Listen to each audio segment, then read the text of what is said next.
you were the first Chinese actor in Broadway, in the A cast at the time. Luckily. What does it mean to you personally? It's a lifelong, experience. That concentration, that company's energy, almost like a boat carrying through each night. You studied Peking opera, traditional Peking opera. You went to a musical conservatory of music, and you went to America. What was pushing you at the time to work so hard? You're not content. What are you doing? Almost like you prepared yourself to the future to find the best suitable way of express yourself. Now you're a professor, you're an educator yourself. What kind of actors do you personally want to train in the future? Well, the best actor you want to train them is capable to be working in any situation, and especially for the kind of readiness and openness to be able to learn new things. Luoyong Wang, the icon. The old building behind me is actually the earliest recording studio in China, extremely important in the 1930s and 40s. And now it's been turned into a theater. Mr. Wang Luoyong and his students are now working on the final touches of the musical West Side Story. 如今这世道要想生存下去，就必须冷静。你看你这个强调特别多。如今的世道要想下去，就必须要冷静。就是你这个 Lion King 里面，就是什么拳头都会，整个这块地方你都用上啊。所有人，你比如说你跟他，你把所有人都点着。 These are second-year students at Shanghai Theatre Academy's music center, founded by Luoyong Wang. The students are asked to stage a full-length Western musical at the end of this semester. This is where Mr. Wang comes in, giving the students a much-needed boost of confidence on top of the feedbacks. I think it's great that we can stage a full-length version of the West Side Story merely as sophomores. Learning musical has developed our singing, dancing, and acting skills. When Mr. Wang is on the set, everything goes just so smoothly. He not only gives us oral feedback, but also shows us and inspires.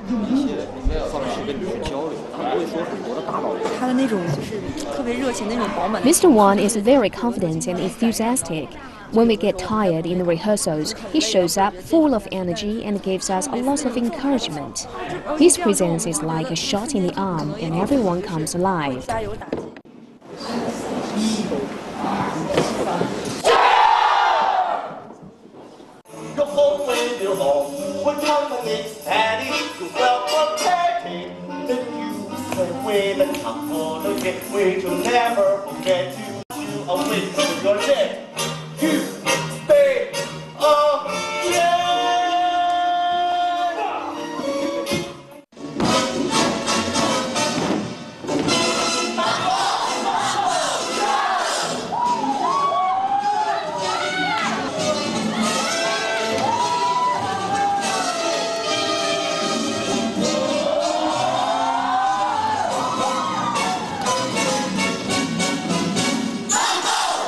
Great show, West Side Story. I can't believe they were only in the second year of their college university. Right. The kids from all over China, some are from the city, some are from the countryside. As a matter of fact, for this group of students, a lot of people come from Jiangxi province, mountain area, Yunnan province. Mountainous area, remote areas. Not from the big cities, but what you're teaching, what you're now doing is something fairly new to the whole country over here. Musicals, right? Right. It's new. We are very green. We started officially in 2012. I've seen musicals before. Could be in New York or in London, and then this time around, it's basically Chinese young actors performing right in front of you. And that feeling was totally different. But at the same time, I feel it extremely difficult. I can imagine, if put myself in those shoes, I can imagine how difficult it is. It is very difficult for the triple threat. You make all the singing, dance, acting together. The dance part is more like West Side Story. It's difficult show. A very, very challenging harmony, singing in choirs, different harmony.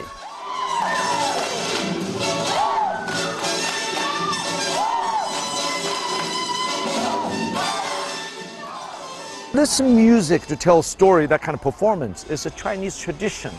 But with the younger generation, they want to hear more modern beat, different varieties, lyrics, maybe little spicy, that kind of a little bit controversial. They like to see something more fresh, more sting. Something different. Yeah, something it's new, different. So that kind of market right now, I don't think it is ready yet. All right. There's no long-running shows in China except for Acrobat's company. So you're not also educating the market. We are trying to creating a market, preparing for the market. Yeah. For instance, we do the show like last night. You saw the show. Yeah. We invite community leaders, community workers come to see our show. Schools, educators come to see show from college all around the Shanghai nearby us. Right. So we are trying to branch out to communities, let them to see message-wise, story-wise, and even social issue-wise can really happen to help them.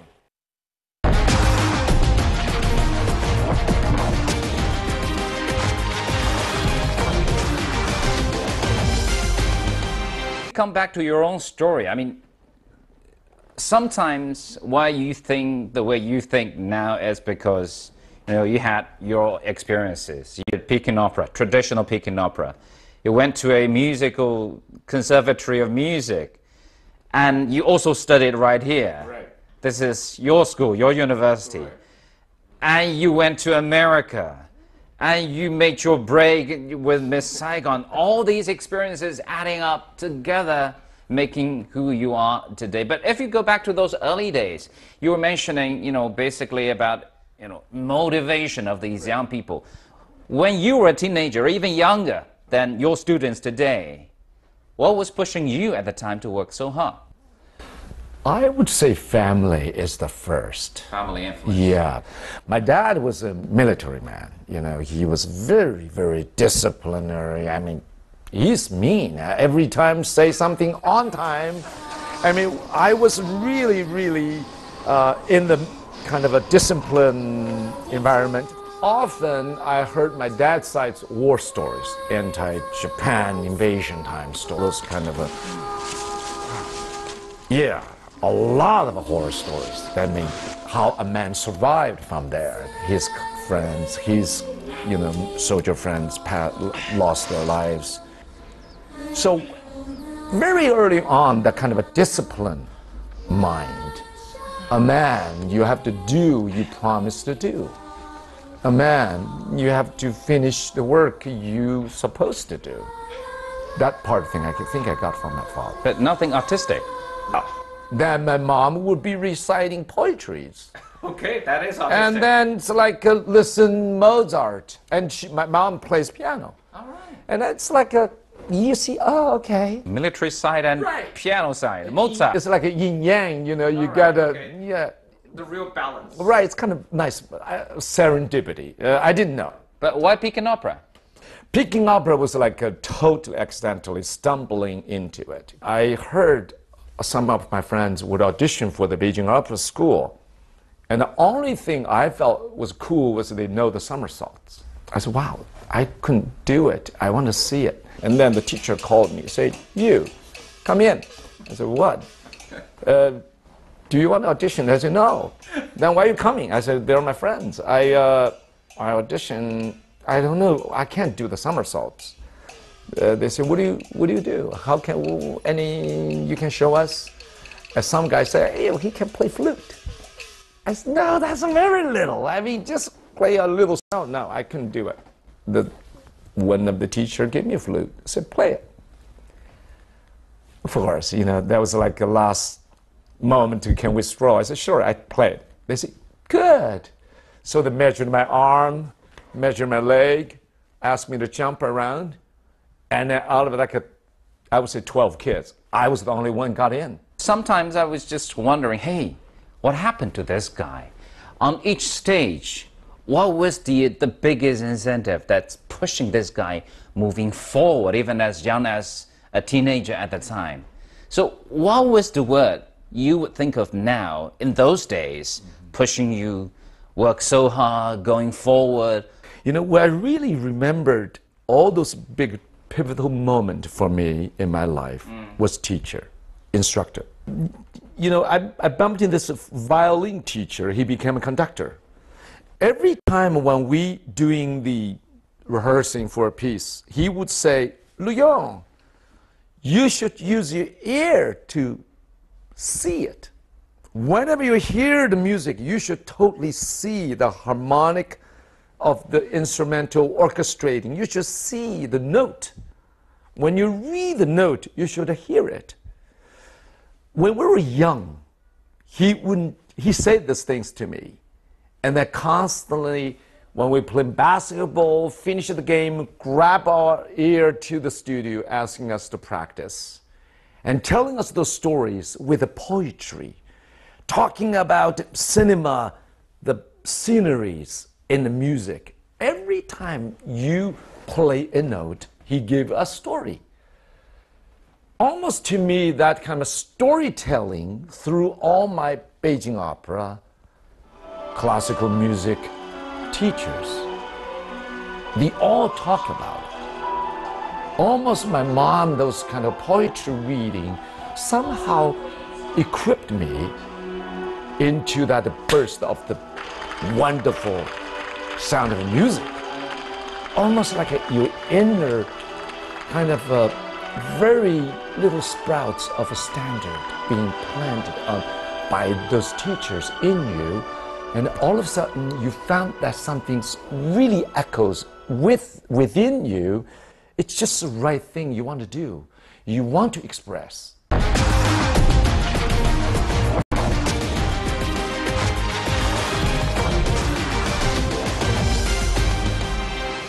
American dream, Schlitz down the drain. Luoyong Wang's acting career peaked when he was cast in Miss Saigon a decade ago. Prior to that, no Chinese actors had ever been cast in a major role in a Broadway production. Yet the journey to Broadway was an exceptionally bitter one. Just as he thought he was about to begin his acting study after arriving in the US in 1986, the university cancelled his scholarship and advised him to quit because his English was deemed insufficient for study. I was in the end of the world time, was really thinking about borrowing money and buy a ticket to come back. My instructor, Rick Ney, he was acting teacher and I was director. He was doing Peter Pan. And I was in the hallway miserably like a stone, sitting there, didn't know what to do. He said, Luoyong, what are you doing? I said, nothing. He said, I heard you're not allowed to study here. I said, yes, my English is not ready. He said, well, I got a part for you. I said, what do you mean? He said, I'm doing Peter Pan. I'm casting a girl play Peter Pan. I need a Tinkerbell, a boy. Someone who can do somersaults. Don't need to speak the line. I said, what? That's your job, right? I can do that. He said, yes, that's what I think. And then, believe it or not, in Louisiana State University, the Baton Rouge newspaper, with my big picture on it, said, Tinkerbell by a male light up the house. So all of the experience become such an advantage for me. Now everyone knows about your experience with Butterfly, with Miss Saigon. And it was such a huge success, and you were mostly, basically, you were the first Chinese actor in Broadway, being the A cast at the time. Luckily. And especially with Miss Saigon, it lasted for 5-6 years. Yeah, over 6 years, right. But it was such a huge hit. What does it mean to you personally? First of all, it's a great learning experience. To be able to experience that well-managed, well-trained, quality, well-maintained show like that, it's a lifelong, experience. That's really, really dream work environment. Of course, you learn from acting bit, to learn the language, to learn the music style, to work with the composer, Michel Kluchenberg, all those, coaching, directing. Nicholas Heitner giving me notes talking about how should I be more speaking the song rather than sing the song. Story. It's totally stories.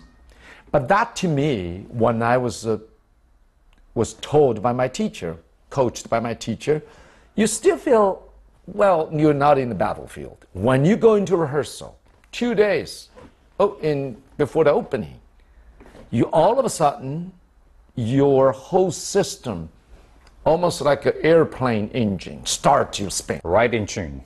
Right. Then you go into it, come back with a minor adjustment, you go back. That, oh my goodness, that concentration, that company's energy, almost like a boat carried me through each night. But we're talking about 5-6 years. We're talking about thousands of shows. Sure. Did you get bored? Yeah, always. When you doing the weekends, that's the most difficult time. Your vocal cords getting tired, a little horsey. When you go on, you feel like, oh my goodness, my body's tight. And then you only have 1 day off before hit to the end of the week. You always feel like you don't want to go in the theater. Sometimes you're like a kid, want to skip the school.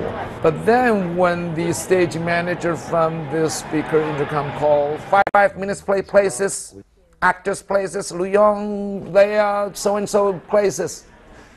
You walk out of your dressing room, little hallway, and then go to the wing, you hear the vibe in the theater.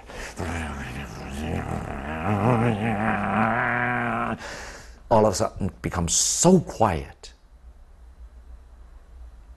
Almost that quietness, like a magnetic skin thing, sucked me into the kind of a focus. When a helicopter started, you immediately back to 70s.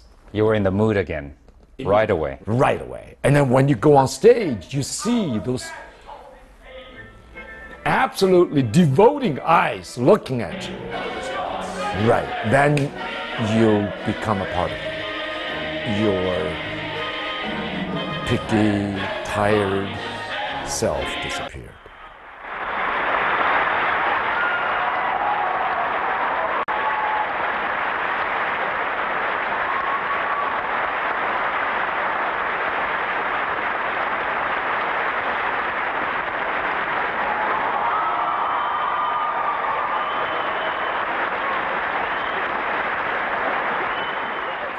Yeah, Laurence Olivier said, actors, stage actor, healthy, happy, and being good. What do you do? And the next one is luck. You don't know what happened.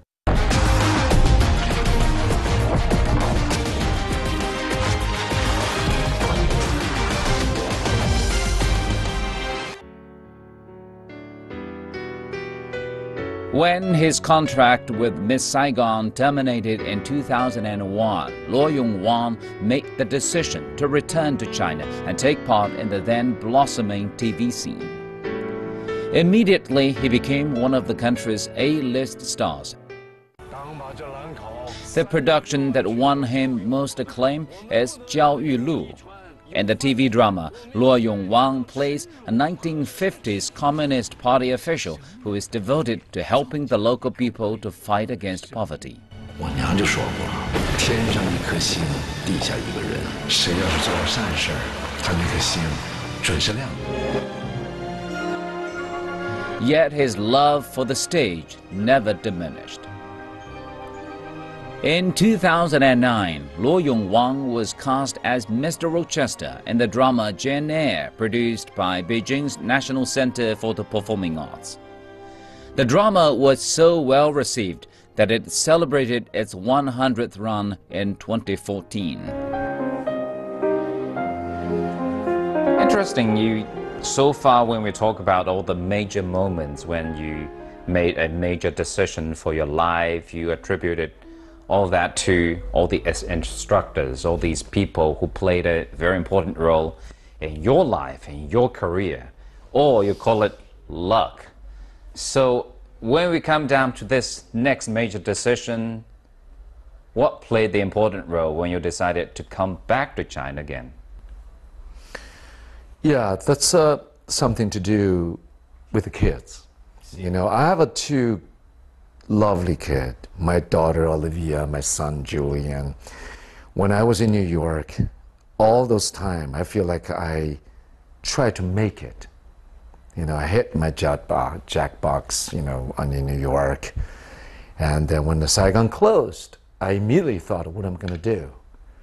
A lot of the time, my kids, you know, so in love with my Broadway friends, so-called Americans. I see the distance with them to react with my Chinese friends. You always feel that little hesitation. They don't want to hang out with them.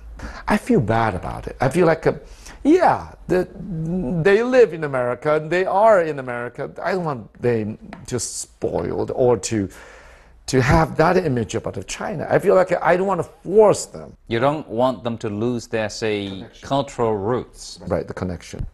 And all of a sudden, one day, they're watching a martial arts movie. I said, wow, that's so cool. I'd send them to Sunday school Chinese class. They always pretending they're sick, they're headache. They didn't want to go. But all of a sudden, they learn the martial arts lines from a movie or television. Then they said, you know, Dad, that's cool. And then that was the time I said, gee, I can do that because Beijing opera techniques I learned. So a part of me is want to making a true connection with my kids. I started to come back to take some acting gigs. First thing I came back was the Kong Yi the spoken drama at the Beijing People's Theater.